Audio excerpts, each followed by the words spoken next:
You're listening to Monday Matters, a Principal Matters podcast production.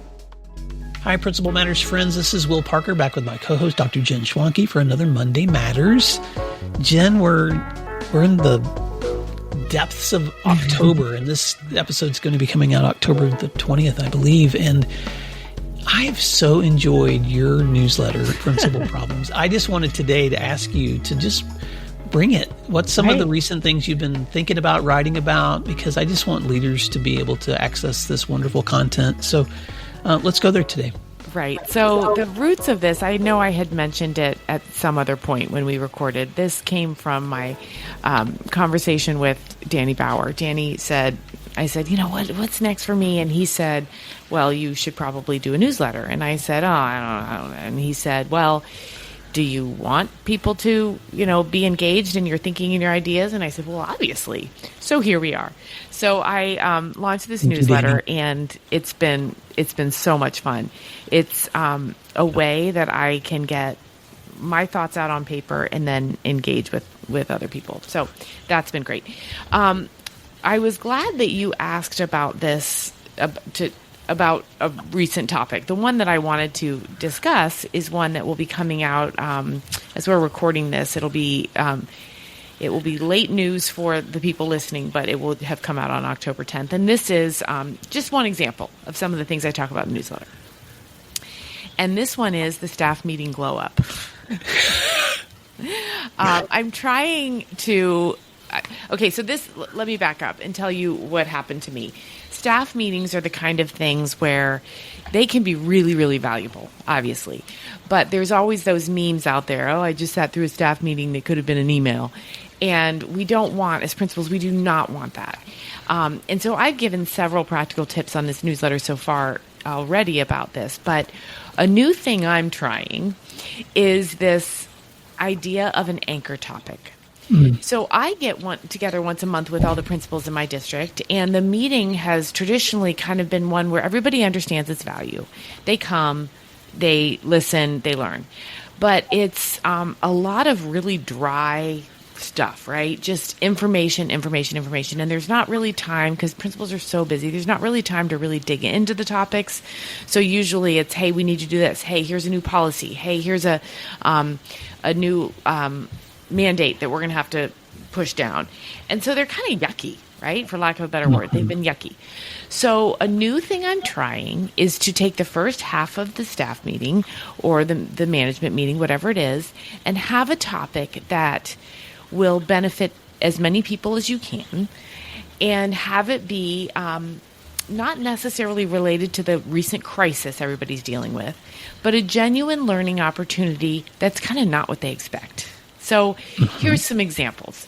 And before I give you the examples, actually, I want to pause, Will, to see, I'm sure this is not new. This is not a new idea. But tell me because you were taking notes as I was talking. Tell me what you were thinking. No, I was just thinking about last night, my wife and I decided we wanted to laugh. So we opened up the latest series on Abbott Elementary, which is such a ridiculous funny show. And the very first show of this season was Development Day. So their first day back to school. And it was just all of the tropes of the worst things you can imagine that happen on Development Day. And I was laughing the whole time because I was like, every teacher and educator knows that dread of stepping into a meeting that you don't feel like has a purpose. Well, and here's the truth. The teachers dread it, but guess what? So does the principal. I have a friend, she has retired now, but she says on her tombstone is probably going to be, here lies Sarah, I'll say, she died planning PD. It's a horrible burden, right? To try to plan PD, to try to make it applicable, to try and make people engaged, to try to make them want to be there when they're not. So, to that point, it's an entire episode of Abbott Elementary because nobody likes it, right? Yeah. So. Well, the other thought I had was I love that idea of anchor topics because I'm thinking of two different categories of meetings. One, meetings that I've had to lead with my teachers and some of the things that have helped me make those more meaningful. But then meetings that I've held with leaders, and where I've seen those be more meaningful too. So before I give more feedback, I'm just curious, talk a little bit more about that anchor topic. Right. So the anchor topic, again, I don't think it should be the fire extinguisher, so to speak, where here's what I'm going to tell you about getting through our current crisis. I think it should actually be much more proactive than that and cyclical too.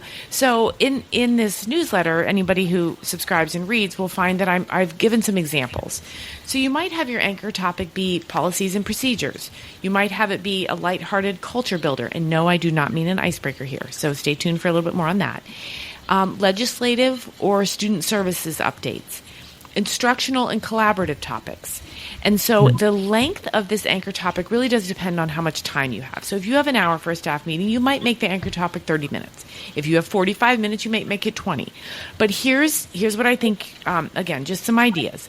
Let's say you want policies and procedures. I'm just going to rattle through some topics that I suggest here. A quick training on whatever AI tool your teachers are using or your students are using. A review of sunshine laws. And, sunshine laws are something that everybody thinks they know about, but maybe don't. So a review on that. A safety presentation, review of the public records policy. Those are changing rapidly. Like your text messages, for example, likely a public record. You probably should know that. Really, any policy would be a good anchor topic. How to use walkie-talkies correctly. And then I say on the newsletter, seriously, because walkie-talkie usage can be something that drives everybody crazy. So maybe you do that for 15 minutes. Here's some ideas for lighthearted culture builders. Appy Hour, where everyone shares their favorite can't live without it website or tech trick. The SOS Squad, where you develop a list for every tiny problem. The copy machine breaks, the microwave needs clean, the substitute's laptop won't power up. That's it. You develop an SOS Squad. Mission Moments, where you have quick fun or celebratory moments from the month. Classroom library refresh tips. An I wish I had known panel. Here's some you might do for legislative and student services. The newest in state federal law. Quick de-escalation strategy. Who's who in the IEP process. And so here's just some examples, right? And then I would say you definitely want to have some anchor topics that are fun. A vertical alignment jam session. A book update where you share the latest in children's literature. Co-teaching models in action, where you review the real truths behind that. And so I'm going to emphasize here, I really don't think these should be sit and get. I don't think slide decks should be allowed. Handouts should not be allowed. Notes should not be taken. It should be role play based. More just, hey, this is me being real, right? And I don't think the principals should necessarily lead them. I think it should be, it could be your legal counsel. It could be your secretary. It could be your custodian. It could be your special ed team together. The key, I think, is to not put too much thought in it, because that's what makes it rote and stale. It should be more, here I am, and here's the things I have to share.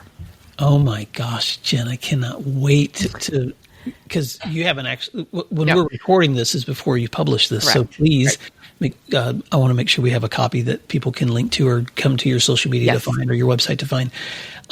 What's so powerful about all of that is just the very practical, like here's some tangible things that you can do to make your meetings meaningful. That's right. Especially when you're pulling leaders together. Right. I was going to add that I know leaders who can. In fact, I was having lunch with one this summer who's a high school principal in the Tulsa area where I live.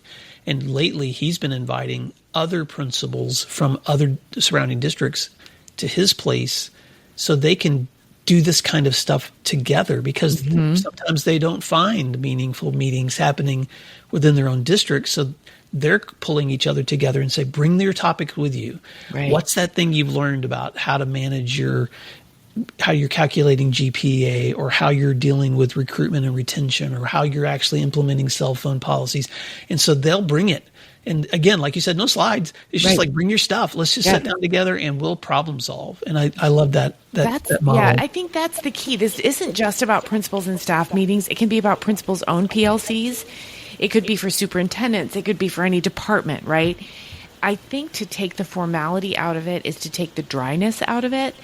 And, you can call it an anchor topic, because here when I first did it, It was so awesome because it was actually a 2-hour meeting, and we spent the first hour, I had an attorney come in and do a training on records retention.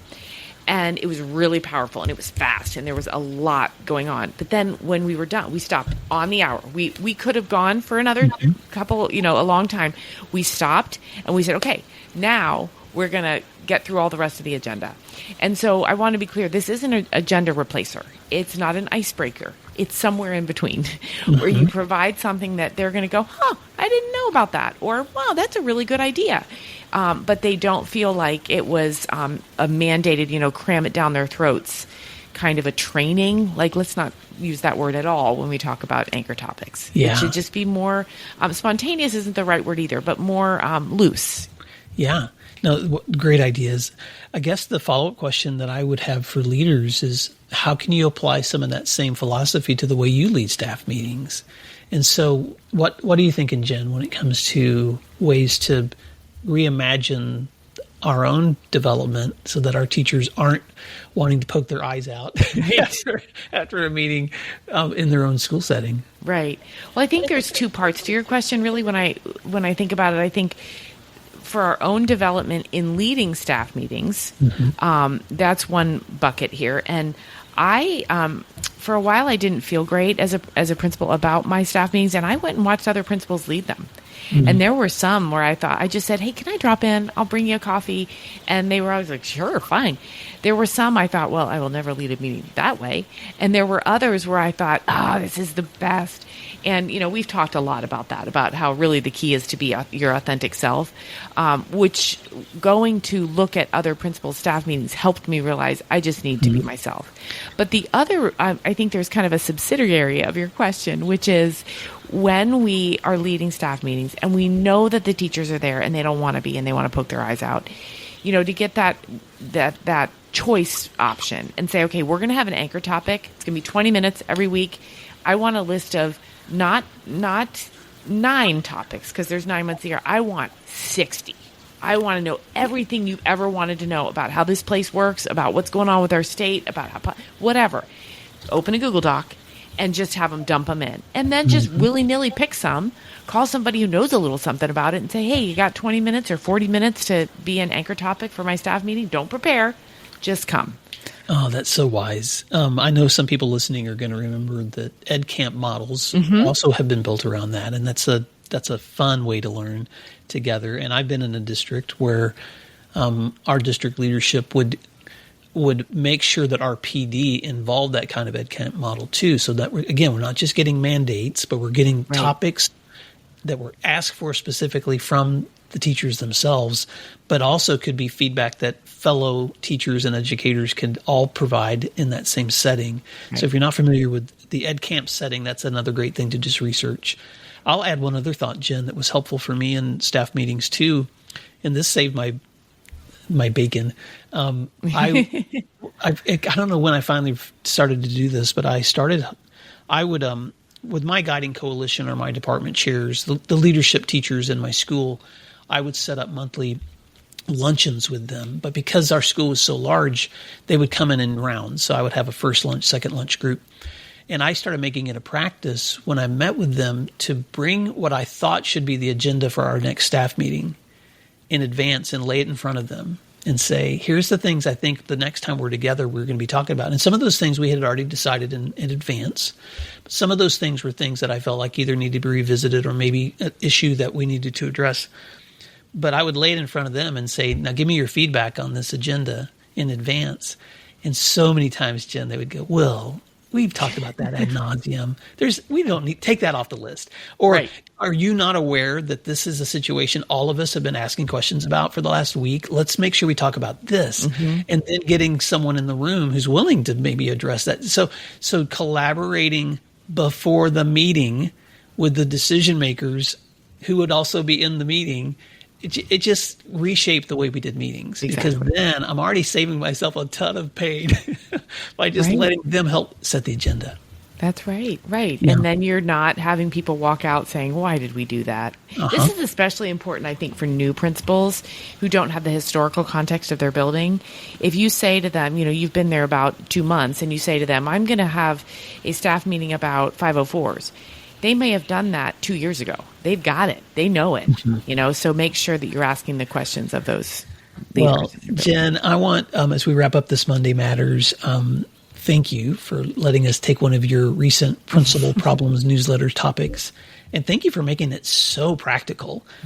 I just cannot wait for people to just get the list of all those suggestions that you made. But let me just allow you any closing thoughts and then remind people how they can sign up to be a part of your newsletter. Absolutely. Yeah, there will be a lot of ideas in this edition, so make sure you take a look. So go to my website at jenschwanke.com, and you'll click on newsletter, and then you can subscribe, and it will come bright and early once a week into your inbox. And hopefully, my goal, I'll tell you, Will, my goal for this newsletter from the beginning was if they sit down and read this 5-minute newsletter, I want them to have something they could do that day. I want it to be that practical, not even next week, but that day if they want. That's my goal. Oh, I love it. Well, Principal Matters listeners, if you want to check out the show notes from today's episode, we'll link to Jen's website and newsletter there too. Jen, thank you so much. I'll just say this as we're wrapping up. I was talking to a friend the other day. This podcast has been going since about 2016, and then you joined 5 years ago, 6 years ago. I mean, it's been a while. We've been doing this together a long time. We've got 470 episodes that are getting ready to be coming out. And I was just explaining, there are parts of this work that I just absolutely love. And then there's some times where I'm just like, I'm ready for a break. And so it's been so wonderful sometimes to wake up on a Wednesday morning, put in my earbuds, and I get to hear you interview someone. Right. And I've had that same experience with your newsletter, just to go, this is so wonderful to have another resource of Jen, not just through the podcast, but through your words and your writing. So thank you. Thank you, Will. My goodness, that'll set me into my weekend very happy. Thank you. Well, Principal Matters listeners, thank you for listening and learning this week. And until next time, thanks for doing what matters. We'll talk to you again soon. Thank you for listening to today's episode of Principal Matters, the School Leaders Podcast. If you enjoyed the show, would you take a moment and like, share, subscribe, or leave us a review? In fact, if you share it out with a friend, even more people can become a part of these conversations. Sign up for our newsletter at williamdparker.com for even more free resources. And don't forget to check out our website to learn more about our books, professional development offerings, Grow Academies, masterminds, executive coaching, and keynote presentations. Wow, let's keep learning together. And thank you for doing what matters. Monday Matters.